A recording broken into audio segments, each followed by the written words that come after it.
So the October 2023 board briefing, all of the trustees were present. They discussed student outcome goals 1 and 4, as well as the marketing campaign for the year.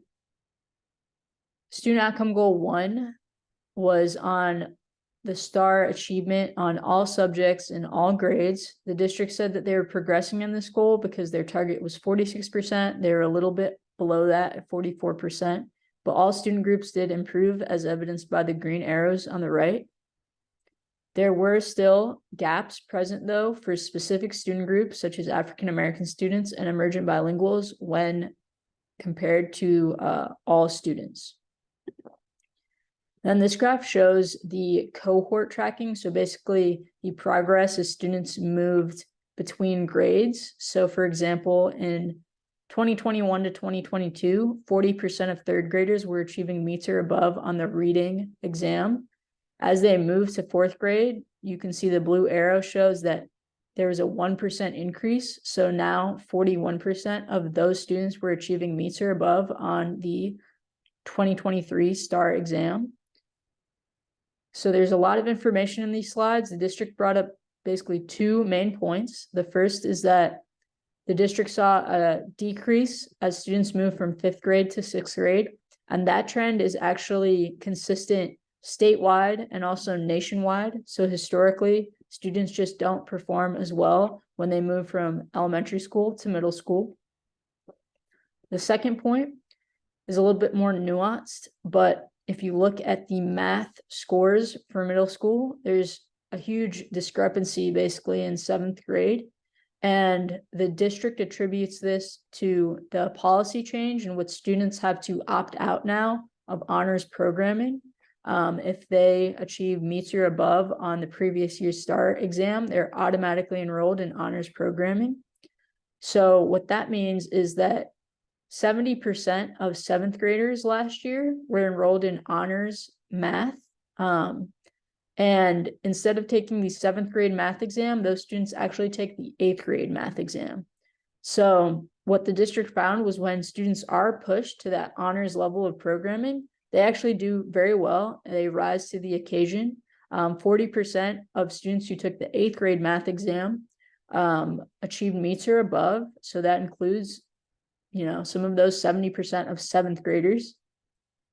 However, the district found that the 30% of 7th graders who are in on-level 7th grade math and take the 7th grade math exam do not do as well. And they need to be more intentional about providing support for those students. So there was a 17% decrease. Only 14% of those students got meets or above on the STAR exam. One of the things that they said was that there was no summer bridge for those students last year. So they just discussed needing to be more intentional about providing that support, but they did find that when students are pushed to that honors level of programming, they end up doing very well and rising to the occasion. Student outcome goal 4 was centered around middle school STAR results for all subjects. The district said that they met their goal. Their target was 42%, and they achieved that. However, there are still gaps present for African American students and emergent bilingual students when compared to all students.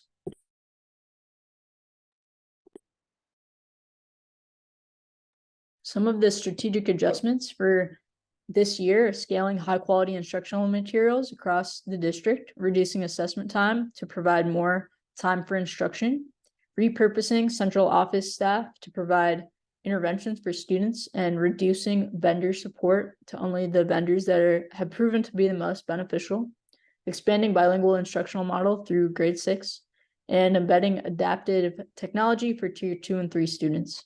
So the district's on track or progressing in all goals, but there are still gaps present for specific student groups.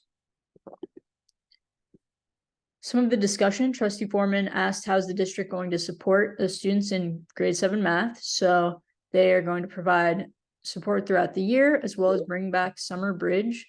They're also considering changing the 6th grade curriculum, so all students can basically be fast-tracked to honors or grade 8 math and take that 8th grade exam during their 7th grade year. She said the district needs to be careful of being too reliant on technology. She wanted to know what those embedded adaptive technology looks like for teachers and students. So it is for students. It gives the teacher the opportunity to assign students a lesson, additional practice, basically modules that adapt as they grow. And she wanted to know what elements of the STAR test has the district received and which schools have been most successful. So they've received aggregate data so they can see which students achieve meets or above throughout the district by campus level. However, they don't know the threshold that's required to meet the standards yet of the state, and that informs the A through F scores. Wanted to know how the district determines which vendors to use. So observable data, input from students and teachers, and student data to narrow the scope of vendors. Also utilize teachers to provide House Bill 4545 tutoring. She also wanted to know the number of students in each grade, also wanted data broken down by class size, experience of the teacher, and said the district needs to consistently evaluate how they place students in honors courses to make sure students are not set up to fail. Trustee Mitchke wanted a comparison to state data, also asked about House Bill 4545 tutoring. So last year, students were required to have 30 tutoring hours for subjects in which they didn't pass the STAR test. Last year, the district had trouble sourcing tutors, so they shifted from vendor-supported tutors to teachers. They increased tutoring pay for teachers to $50 per hour. The ratio for tutoring was 1 tutor to 3 students, but parents could opt out for a larger ratio. This bill was updated this year, so it's now House Bill 1416, which requires fewer hours. So it requires 15 tutoring hours with a maximum of 2 subjects, prioritizing math, reading, English, or algebra. And the ratio was increased to 1 tutor to 4 students, and they will continue to utilize district teachers to meet those tutoring requirements.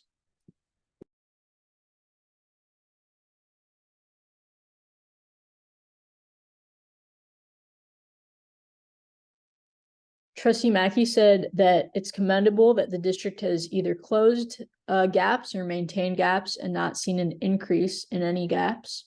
Wanted to know more about the decrease from 5th grade to 6th grade. So they said that statistically, this transition from 5th grade to 6th grade is proven to be the highest level of change in rigor among all grades. They are also exploring what changes are present for those students in K through 6 campuses where 6th grade is actually still part of the elementary school. They said in general, those students tend to perform better than students at traditional 6 through 8 middle schools. We want to know if 7th graders who are placed in honors classes are penalized if they don't achieve meets, and no, those students still advance to grade 8. Wanted to know what systems are in place to make sure students who are furthest behind are placed with the strongest teachers. So all principals have access to progress trackers, which determine if those students are with proficient 1 or above teachers, if they have embedded technology supports, how long they're in tutoring, and they use those trackers to inform how they do scheduling for those students for the next year, while still maintaining appropriate ratios. So 1 class is not entirely composed of students who are behind. Wanted to know what percentage of students are exempt from HB 1416 tutoring because they're already in class with a TIA teacher. So the district said they need to pull that data. And then the timeline for beginning of the year MAP data, the district's currently meeting with school leadership and academic services to review that data. Trustee Karen wanted to know how many campuses they anticipate will fulfill the tutoring requirements. So ideally 100%, the district feels much better equipped now that the hours are reduced. Last year, 23% of campuses fulfilled House Bill 4545 requirements.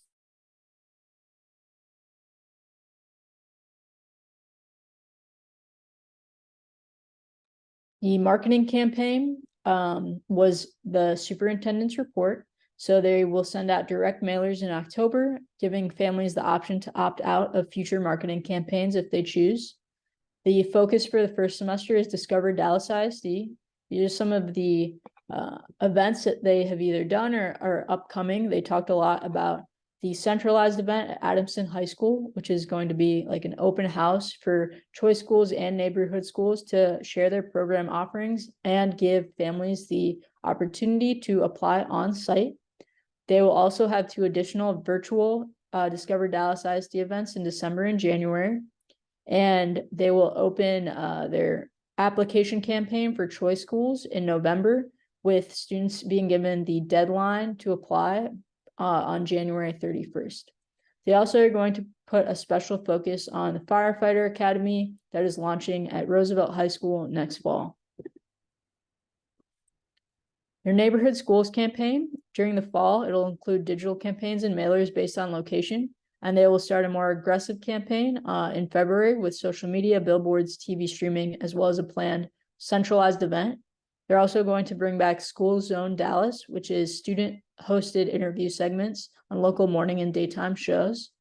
And during the discussion, they talked about the importance of a multi-layered marketing strategy because they need to stay competitive with charter networks in surrounding suburban districts, as well as raising awareness of the vast program offerings that DISD has.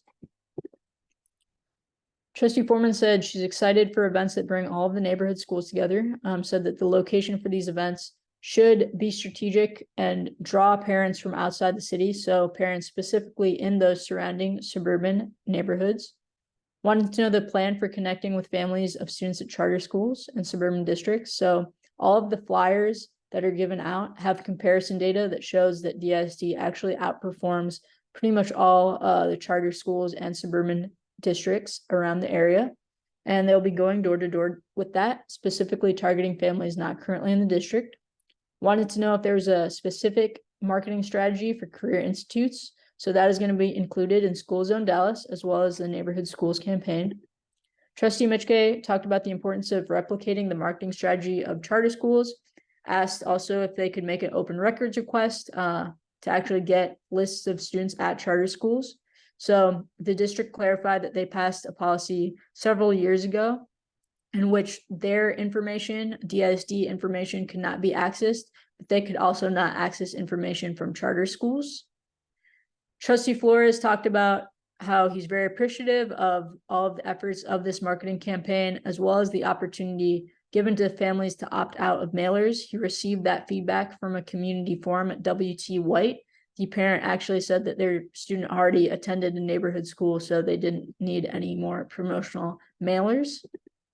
Trustee Weinberg asked if there are specific goals for this campaign. So they'll be tracking the number of attendees and applications at events.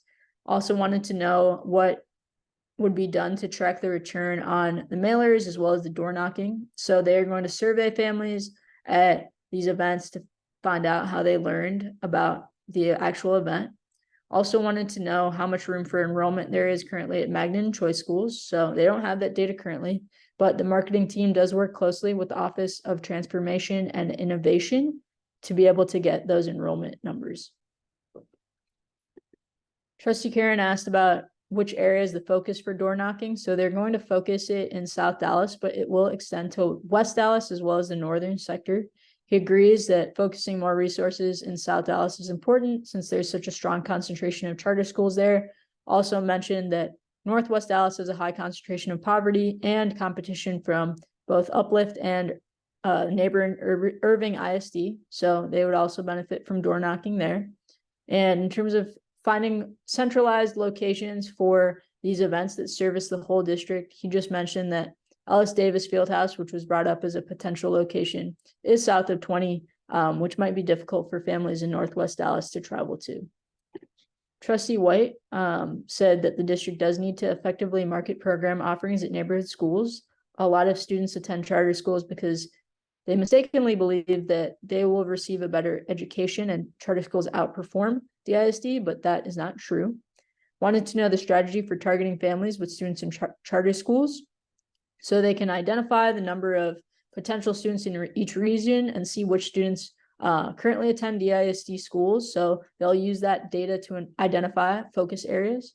And then she also mentioned that events that service the whole district should be centrally located and also accessible via public transportation. So that was the October board briefing, and I will end this briefing recap.